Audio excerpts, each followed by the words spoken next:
7 नवंबर की रात करीब 8:30 बजे आईडीएफ ने एक ऐलान किया। आईडीएफ प्रवक्ता हगारी ने कहा कि बख्तरबंद वाहन और इजरायल के सैनिक गाजा शहर के बीच पहुंच गए हैं। दशकों बाद इजरायली सेना गाजा के इतना अंदर तक पहुंची है, लेकिन 8 नवंबर की सुबह इजरायल के लिए अब तक की सबसे बड़ी खबर आई। ये खबर 7 अक्टूबर के हमलों के मास्टरमाइंड की घेराबंदी। ये मास्टरमाइंड है हमास का कमांडर याह्या सिनवार, जिसे इजरायली सेना ने घेर लिया है। ये रिपोर्ट देखिए।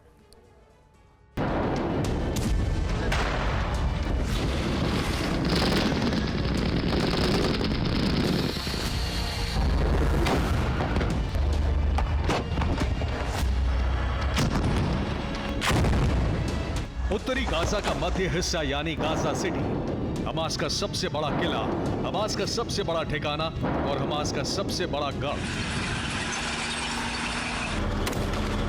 गाजा सिटी में अब इजरायली सेना के टैंक घूम रहे हैं। इस शहर में हमास के ठिकानों पर इजरायली सेना हमले कर रही है। गाजा सिटी पर इस वक्त इजरायली फोर्सेस की मजबूत पकड़ हो चुकी है।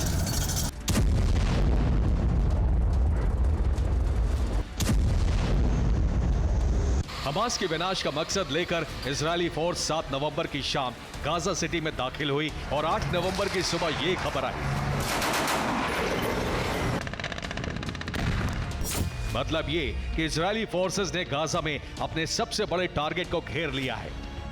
गाजा का बिन लादेन है याह्या सिनवार। इसकी उम्र है 61 साल और ये गाजा में हमास का सबसे बड़ा लीडर है।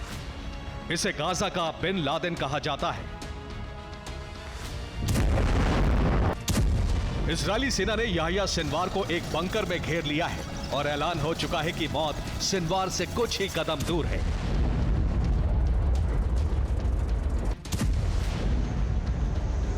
सिनवार गाजा सिटी के एक सुरंग के बंकर में छिपा है। यह सुरंग एक अस्पताल के नीचे है।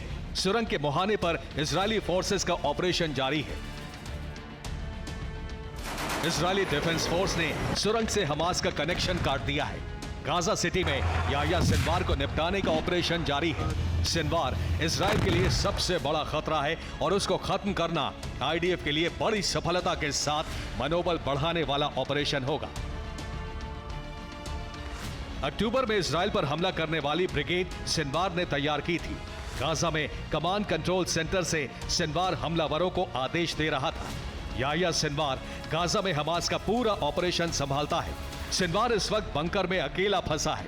हमास के साथ उसका संपर्क टूट चुका है।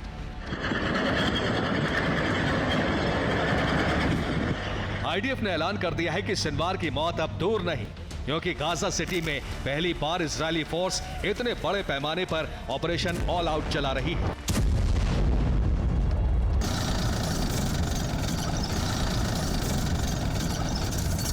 गाजा सिटी में हमास की सुरंगों को साफ किया जा रहा है। 1500 से ज्यादा हमास लड़ाकों को ढेर कर दिया गया है। इजरायली ग्राउंड फोर्स एयरफोर्स को हमास के ठिकानों की लोकेशन दे रही है। एयरफोर्स प्रिसिशन गाइडेड बम से ठिकानों पर हमले कर रही है।